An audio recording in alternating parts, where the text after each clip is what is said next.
Thank you. It is so exciting to have you here. Every once in a while, I want to win the lottery. And in getting to facilitate this panel, I both get to win the lottery and I get to share it with you at the gasping end of ASU+GSV. So I'm so grateful to our panelists for being here. I'm so grateful for you being here. My name is Bob Hughes. I'm at the Gates Foundation, living in New York City, but we're located in Seattle. Jeff? I am Jeff Livingston. I lead EdSolutions, and I'm a proud co-founder of the Center for Education Market Dynamics. I'm Richard Culatta. I'm the CEO of an organization called ISTE and ASCD, two organizations really focused on helping make sure we're creating amazing learning experiences for students in every classroom every day. And I'm Kristen DiCerbo, the Chief Learning Officer at Khan Academy. We have a mission to provide a free world-class education to anyone, anywhere. So yeah, I think it's an amazing panel. And one of the questions that always bedevils me at ASU+GSV, frankly, is how do we get to quality? And by quality, I mean efficacy for students sitting in classrooms, UI, UX that's helpful to teachers to enable them to bring out the best in their students and themselves. And actually, how do we set up schools that build cultures that support the use of technology and really smart instruction to enable young people to thrive in our society? And I can't imagine three people who are better to talk about it. So we provocatively started by saying, why is tech not effective? What have we failed to do to really realize the potential of tech before we knew it, and now AI as we kind of stumble into the future? I'll just open up. Who wants to start? I'll start. I've been coming to this conference for a long time. This might be my 13th, Bob. Might be. And Did you used to go when it was in Tempe? Yes. I did too. Yeah. Guy song. And this is, of course, the second most important education technology conference in the country, and I've been going to that one for just as long. And here's a part of the problem that I have seen, Bob. The EdTech market has not prioritized quality. We've been selling engagement. We've been selling clicks and views. We haven't been selling quality, and that is why it hasn't worked as well. That I have been saying from stages like this for a long time now, that the really unfortunate thing that happened during the sort of glory days of the EdTech movement is you could have an idea, get an idea funded, test it in a really representative school, find somebody to buy it from you, and never go more than a mile from the Whole Foods in Palo Alto, right? It was just horrible, right? It was just horrible what was passing for education technology in those days. And I think we have the opportunity now with more engaged, better informed buyers and clear standards about what quality is to do it right at long last. Richard. Amen to that. I'm also going to just add from a very practical standpoint, you know, we work with almost every school district in the country, and one of the things that we're seeing over and over again is there's this sort of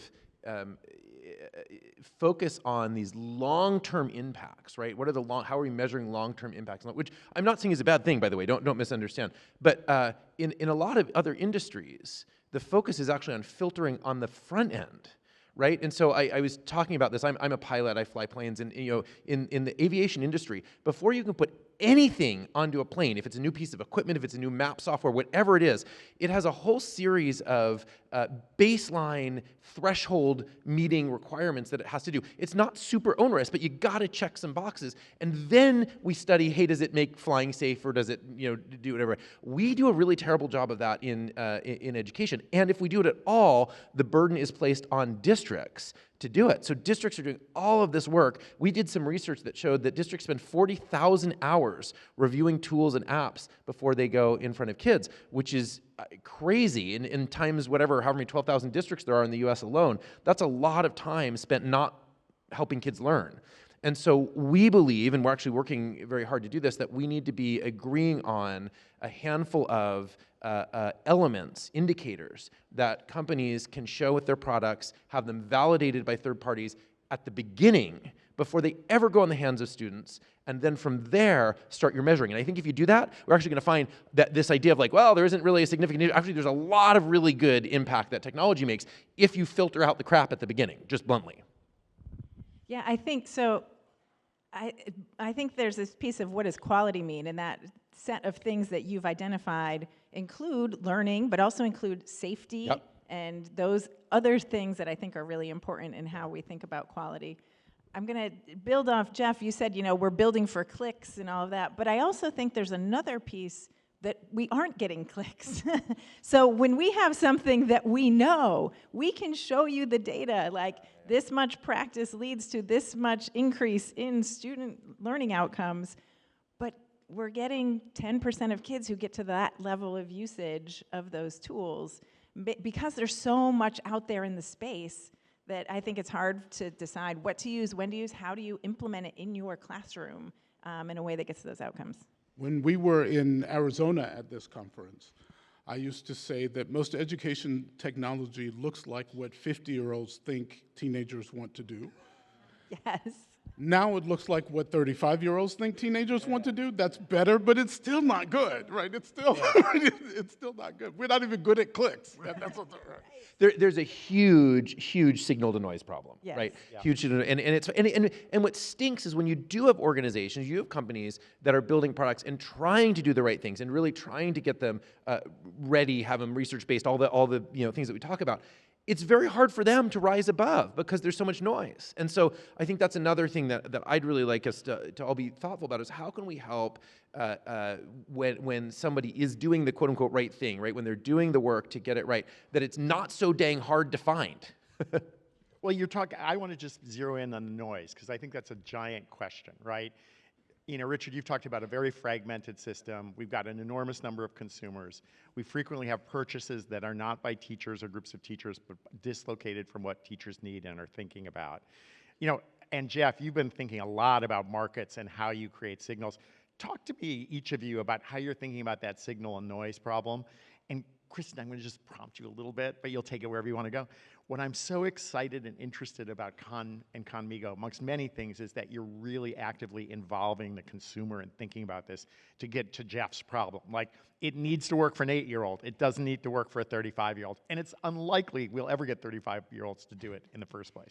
Yes, and as a 50-year-old now, I'm a little, that hit a little close to home. Just wait. But the point is, quality isn't something that happens at the end after you've built something. Quality happens from the beginning. What is the first learning science that you're basing this on? What is the theory of why you think this is going to improve outcomes for students? And then, to get to this idea of how are you going to know if it's going to work in the classroom, you need to be in classrooms as you're designing and as you're building. So we have a number of partners, but one that Bob has visited recently, a couple that he's visited in Newark, New Jersey, and in the New York area, and thinking about they are trying things in their classroom, and then we are there with them saying, how did that work? How could it be better? How can we improve this? Hey, students, what are you doing with it? And I'm kind of watching over their shoulder as they're, saying IDK to Conmigo, and I'm like, that's not the best interaction I've seen. But you don't see that until you're in classrooms with students and teachers. And so then if you're doing that, you have a better chance of getting to quality at the end when you get there. And the way our market works, for my sins, I once headed marketing at a very large publisher. And We could tell you after the program. I'll tell you who it is. I mean, some people in the room know who it is. When I did so, I realized that most of my team didn't know who our customer was. They thought our customer was teachers. And I had to be the one to say, Purina has no puppy customers. Baby Gap has no infant customers. And you have no teacher customers, because very few teachers have anything at all to say about what curriculum shows up in their classroom. We sell to administrators who make decisions and sign purchase orders. That's who we are. And that is the way the business has worked. And if a teacher is happy to, that's great. And I've also admitted in spaces like this that when I was a publisher, If I sold my program and no teacher ever took the shrink wrap off, I still got a bonus. My job was to sell it, not to get teachers to use it. We have to fix that and change those motivations. What I love about what Kristen said was she was in a school in New York and in Newark looking at a product that she knows more about than any other living human, learning how people were actually using it in the wild. She was, and I know which schools you were going to. They took your suggestions as just that and then just adapted it to their culture. Own thing, yes. That's right. And the students were doing that too. And you need to see them going IDK, because we didn't say IDK, in the last century when we were, exactly. we're their age. And we need, as Richard says, to reward that by making sure that the people who are buying insist upon that, and that there are reliable signals that that has happened, so that you are rewarded for doing the right thing, not just rewarded for having the most Patagonia vest standing next to you in the Grand Hyatt. And if we are deliberate about this, we can make that happen. Right? We can empower the school systems and the teachers to say, no, I need this, and I will pay for this, and only this. So let me build on that, because I think I'm going to now share something very practical that we're trying to do to help with that. So I will reveal this, especially since Mark is sitting right here. We had something that a lot of money was spent on called the What Works Clearinghouse, at a thing that we used to have called the Department of Education. And the interesting thing about that is there was a huge amount of money. It's not funny yet, I know, sorry. It's really too soon. But at the What Works Clearinghouse, this was an idea of being able to help figure out what was working, hence the name, and what wasn't. Unfortunately, it was done in all the wrong ways, and I tried to kill it every year that I was there. Mark tried to kill it every year that he was there. We're from very different political backgrounds. We both agreed on this. We weren't able to get it done. But part of the challenge was it was these big, weird, kind of researchy studies that teachers and school leaders who were making the decisions couldn't understand. They could have if they had time. Nobody had the time to read a 5-hour study on a product. It was not the right way to get this information that Jeff is talking about out in simple ways to decision makers. So here's one attempt that I'll share that we're trying to do. There may be others. I hope there are others, but here's something we're doing. We've just launched a site called EdTech Index, edtechindex.org. You can go take a look at it. And what we have done is we have assigned a unique identifier to every EdTech product. So if you're familiar with Amazon, everybody thinks Amazon's amazing and does great stuff and has all this information. Well, the key with Amazon is something called the AIN. It's their product ID number. When you punch that into a product, it pulls all the information in, right? That's where all the cool data comes from. We're trying to do the same thing in the EdTech space. So we've assigned every product a unique identifier, and then any organization that has credibly reviewed the product. I say credibly. We review if there's a credible review for safety, for accessibility, for research-based, for usability. If there's any credible review, we will align those reviews to those products. And so you can go in and you can punch in a product. Book Creator is one I just recently saw. You punch in Book Creator and it'll pop up and it will say, it has been validated by a third party that it is safe, interoperable, usable, and research-based. And if you click on it, it will tell you who the validator was. That is the sort of market tool that in almost every other industry exists. It has not yet existed in the education space. We're trying really, really, really hard to make it happen. We're not doing it on our own. We have partners with a whole bunch of organizations, Digital Promise, COSIN, CETA, One EdTech, a bunch of others that are collaborating with us to make it happen.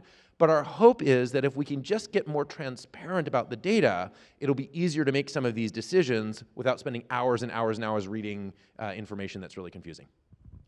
So let me just push a little bit and be devil's advocate. Yep. We're talking about products that are evaluated through RCTs, which takes a lot of time, costs a lot of money.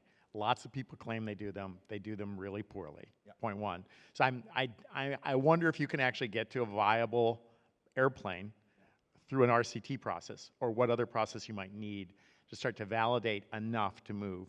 And secondly, one of the things, Kristen, I've learned from you in walking through, First Avenue Academy and a number of schools that are working with Conmigo is how attentive you are to implementation every single minute in the classroom.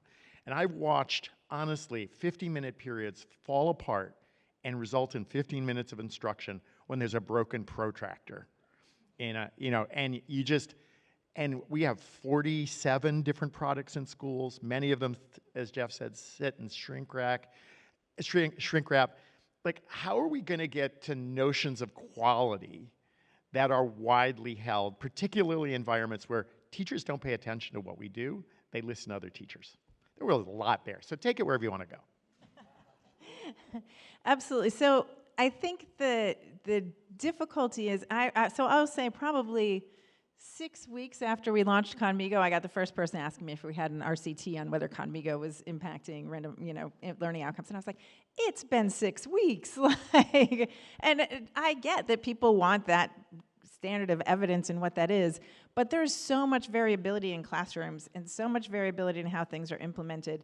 You can do a very small study over 4 weeks, and you're going to have 100 students in this group and 100 students in this group, and we're going to see the impact of what that is.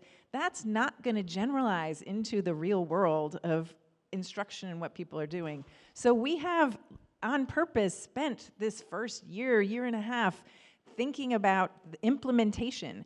How are teachers using this? How are students using this?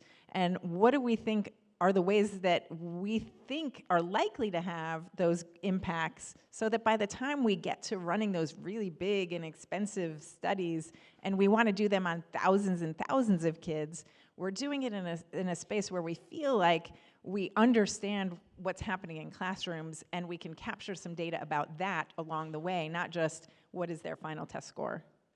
Can I build on this and maybe throw some more grenades at the idea of RCTs? Because I think the big challenge with there's so many challenges with applying RCT styles to the type of evidence that we're looking for.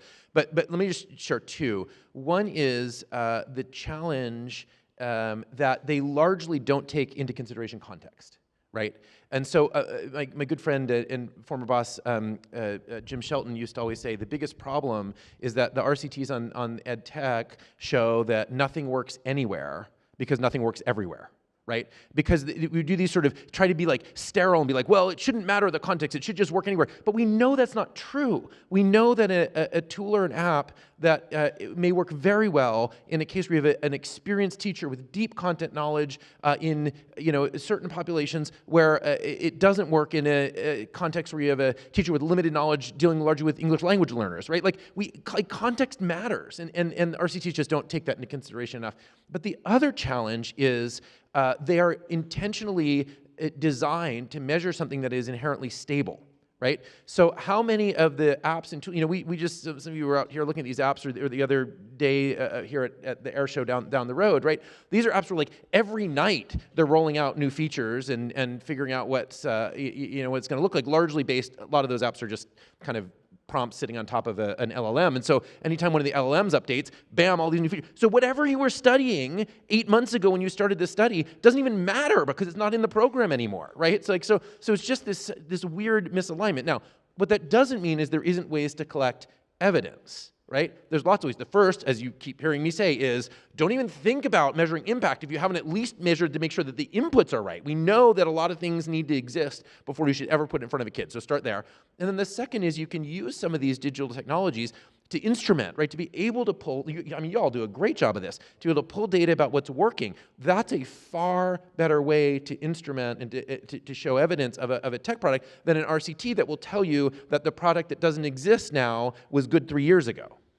Here. So not enough bricks have been thrown at RCT, so I'm going to throw some too. Keep going. The question being asked by the people with PhDs running the RCT is not the same question being asked by the classroom teacher. The classroom teacher is asking questions like, what the hell should I try with my third graders who were never kindergartners next week? What's worth trying to save their academic lives? Not, what in 20 years should I look back and wish I had done with them, right? There is this weird, there's this weirdness. And, let's not let the customers off the hook. Now, rumor has it that someone who used to run marketing at a large publisher was required by a state full of large districts to publish a book of all the efficacy studies for what he was selling. He may have put, rumor has it, on 20 pages of that book, nothing but his email address. That may have happened 15 years ago, and no one has ever emailed that email address. That might have happened. That might have happened somewhere. So if efficacy, if the RCT is just a checkbox, it exists and nobody looks at it, nobody knows that it's measuring things that are not in the product anymore, then that's not good enough, right? That's not even close to good enough there. Teachers trust other teachers.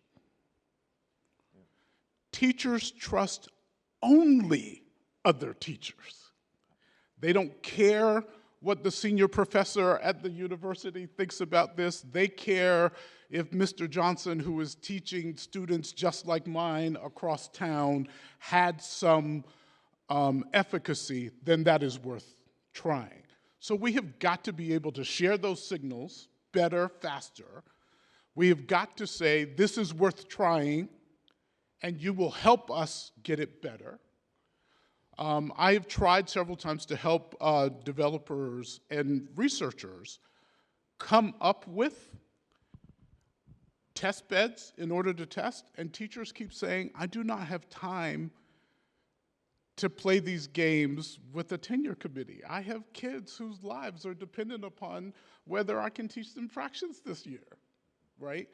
And that gap is something that we really need to get over. So I was cheering you on when you were trying to kill the What Doesn't Work Clearinghouse, and I was cheering you on when you were trying to kill the What Doesn't Work Clearinghouse. I am not cheering on the people who finally are killing it, but I am not.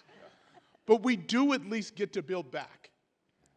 When we get on the other side of this, we need a research and development system that does the basic science, that tests features, that leads to products that actually get into classrooms while students who are in school are still in school. And I think we have not only the opportunity, but therefore the obligation to do that, quite frankly. Amen. I'll say, no, that did deserve a clap. Yeah. Come on. I'll say this too, because I know there are product developers in the room. I know there are product developers in the room, because there are always product developers in rooms like this. I invite you to put your money where your mouth is. In this building, on another panel right now, is my friend Brittany, who runs the Outcomes-Based Contracting Center at the Southern Education Foundation.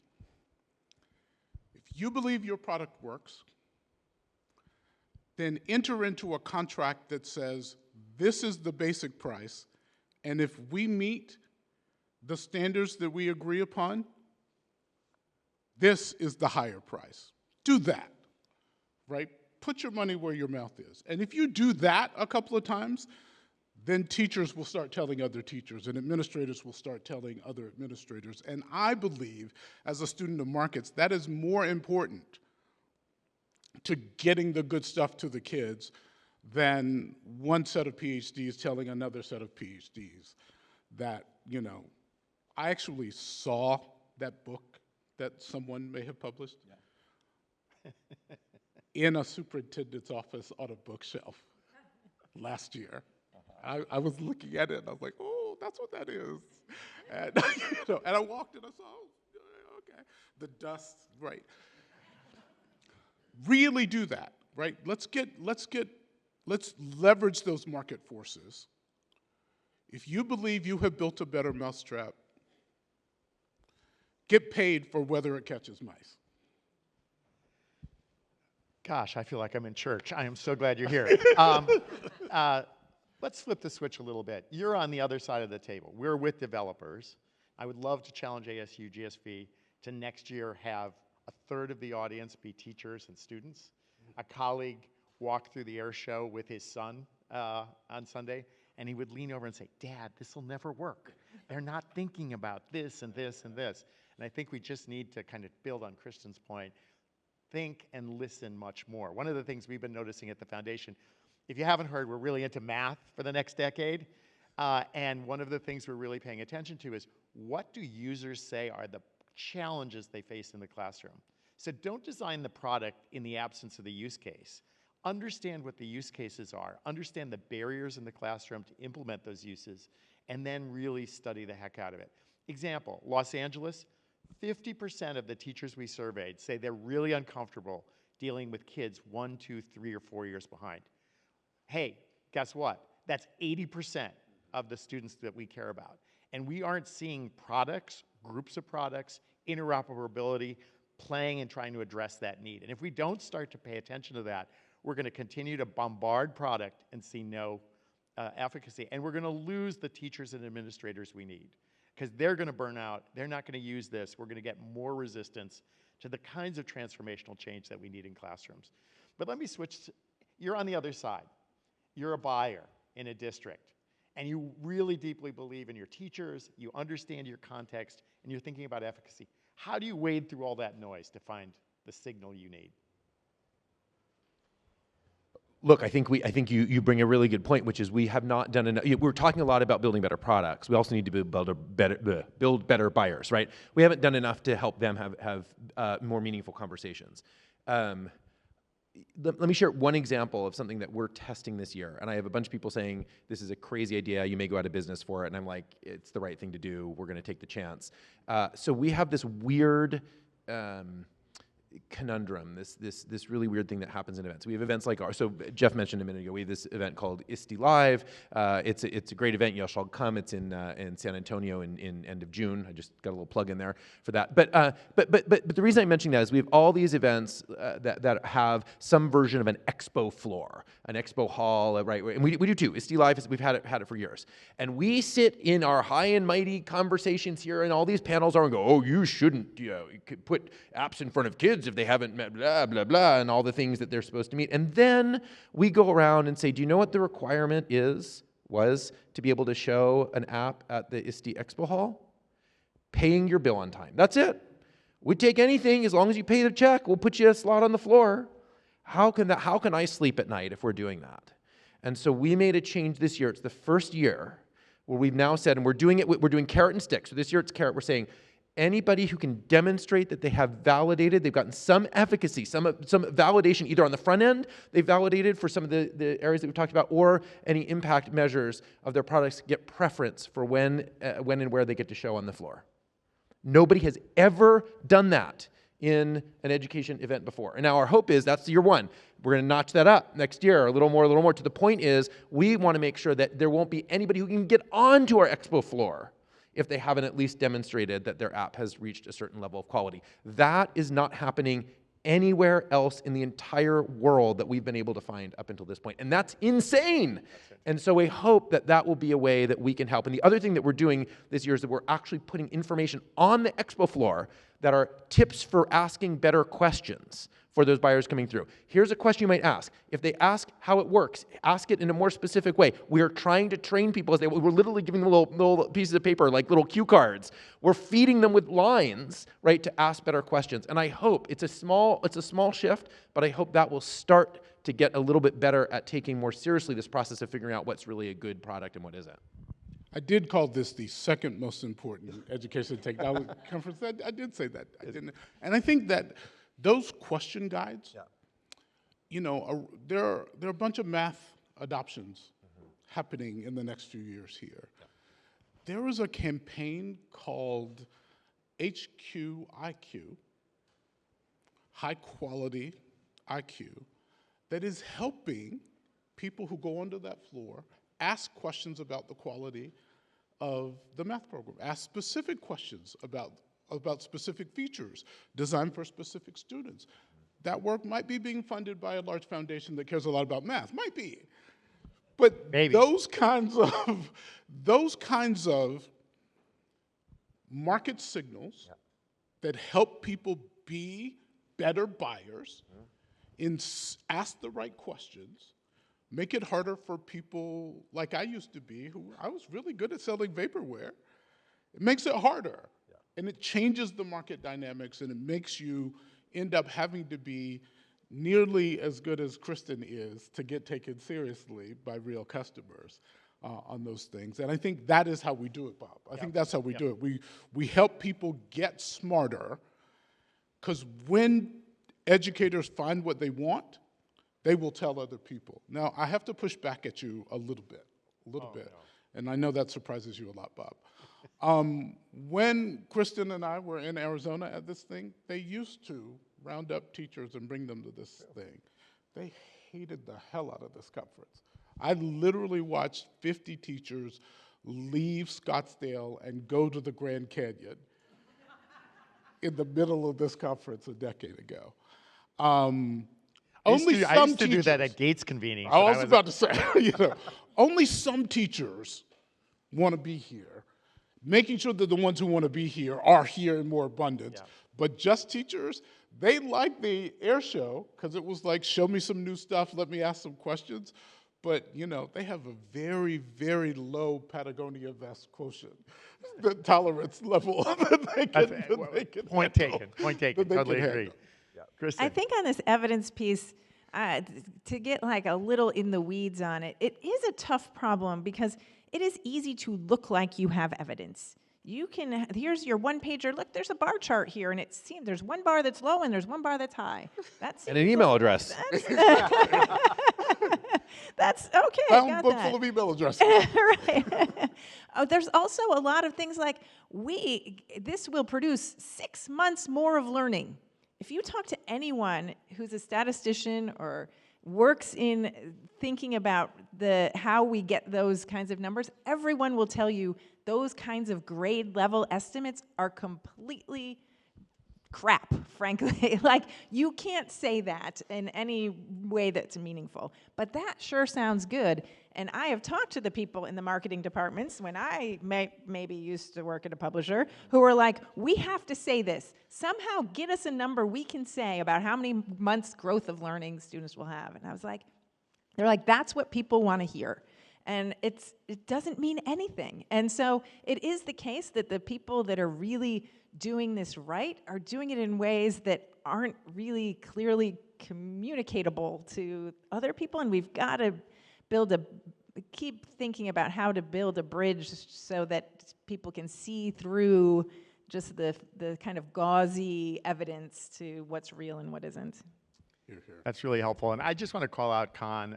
Lots of people call out Khan for lots of things, good and bad in some cases. But it's one of the few grants we've had where Khan came to the table at the Gates Foundation and said, we want to be held accountable for outcomes, and made commitments in their grant agreement to raise student achievement. And we, like Richard, we're just starting in this process, and we're going to start to notch that up.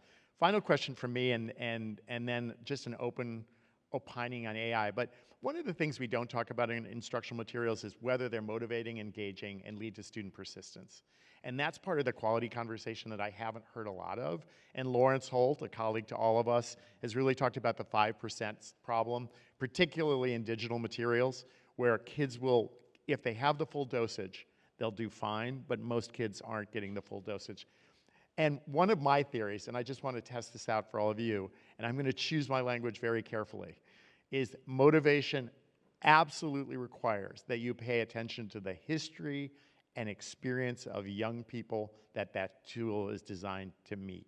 That means you're thinking about communities, you're thinking about language, you're thinking about the experiences of that student outside of the school and classroom, and you're designing that product to address that student where they are in the reality of where they are. And I'm worried right now in all the swirl that we're going to get to a place where we're talking about generic kids and we're not personalizing in that way. And AI may get us there, other things may get us there, but I think we have to make a commitment to the kids and their context in real ways, regardless of what external forces are saying. Talk to me a little bit about that. I absolutely agree. I think The thing that I have said most consistently from stages like this over the many, many years that I have been doing it is if you are solving problems for yourself or for your children, you are probably solving the wrong problems. I've gotten to the point that when I hear someone on a stage like this say, at my school, or when I was a student, I say a little prayer for mercy, because something really shitty is about to happen to poor kids when that happens. We can innovate on behalf of other people as long as we remember that they have their own context and we are not substituting our anecdote for their data. And I'll even attach this to the AI portion, and Kristen has heard me say this before. If ChatGPT or Conmigo had existed in the mid-1980s, I would have been the happiest black nerd in South Carolina, bar none. I would weigh 100 pounds less today because I would have been forgetting to eat. I would have been translating the Bible into Yoruba from morning to night. I was that kid. I knew in the 1980s that I was weird. Because I don't live in Palo Alto or Menlo Park, I know I'm still weird. Too many people who do live in Palo Alto or Menlo Park because their neighbors are weird too have forgotten that they are weird and that human beings are not actually, and this is important for us to remember in this room, nobody is trying to engineer out the humans from their education. Nobody. They like their teachers. They like the person sitting next to them. They really like the cute boy across the room. Learning is a collective communal process. And to your point, Bob, part of what we have to do is remember that people don't think in terms of standard 1.4876. They don't learn in those ways. They don't do it that way. It is in conversation, it is holistic, it is across discipline, it is story-based, it is contextual to their lives, and it is our responsibility to give them what they want, not pretend that they are more robotic than they are and give them what we think they should have. Yeah, the other piece, though, about the teachers, and we can talk about motivation and engagement of individual students, but in our data, we see the biggest predictor of whether a student is using Khan Academy a lot is whether their teacher has asked them to use Khan Academy. And so teachers are really powerful in terms of what students do in classrooms, and we can put all the things that are personalizing, but that is a whole classroom that's working together, and we need to not just think about, I think, the individual student, but the teacher, and what is the teacher trying to accomplish in the classroom too. So let me just end with two very quick strategies that are helpful at doing what we're talking about here. And so some of you may know I used to work for a company called IDEO. IDEO is a design thinking firm. They kind of really invented this concept of design thinking and user-centered design. Anyway, two strategies that are very helpful that you may. The first one is we had a rule at IDEO called no generic users. We were never allowed to talk about generic users like, oh, students want ... That's a generic user, right? Parents are asking for, you're not allowed to ever use generic users at IDEO. So one of the things that we have to do is we have to say, Chris from Westfield Elementary was telling me that he's frustrated with this opportunity that he's learning about, right? That's a non-generic user, right? Jane, who is the mom of 3 kids that are in these schools that don't seem to be getting these concepts in math, right? So that's the first one. If you find yourself using generic users, students want, teachers want, stop. Just do a timeout. It's okay. Just be like, hey, timeout. Sorry, I blew it. Let me go back. And if you don't have a real user case to fill in there, then you need to pause and go to my second strategy, which is user shadowing. One of the most powerful things that we can do is spend some time just observing the students, if that's who your audience is, teachers, if that's who it is. We do a thing at ISTE+ASCD every year. We shut down for an entire day, and our whole team of 200 people goes out and shadows a teacher in a real school, and we have a rule that it cannot be a school that your kid is in. So they have to go and shadow a teacher and just observe. If you're talking with students, you do the same thing with students. Just observe, right? Just learn what they're experiencing. It is amazing to see what happens when people like me. I worked in school. Most of the people on my team worked in education for years. And when we go out and we shadow a real, living, breathing teacher for a day, I come back and I go, I had no idea. Stuff changes so fast. I had no idea what their experience was. I had no idea how hard it was to log in to this tool. I had no idea how long a student waited, how little interaction they had with a human in the system. That is a really good strategy. And so no generic users, and if you're finding yourself not having the stories to fill in, if you're reverting to generic users, then pause for a minute and do some work, whether it's user shadowing or other things, do some work to get real human stories that you can use to help inform your decisions. We are at time. This is fantastic. You know, building on the religious themes that Jeff always brings into the, I was thinking about, Cousin Zakis has a wonderful work on St. Francis. And one of the things he says is, maybe God is just the search for God. And as long as you have a pure heart and are committed to that, I think that may be true. So I think that quality in some ways may always be a process towards quality, with transparency, with multiple voices, with, you know, clear frameworks and clear data. But we're going to continue to have to evolve and continue to have to drive this train, because the kids we have are the kids we have. The kids we have, we are lucky to have. In fact, the kids we have, we're blessed to have. And our job is to design learning experiences to enable them to thrive. So thank you very much. Amen. Amen. Amen. Thank you.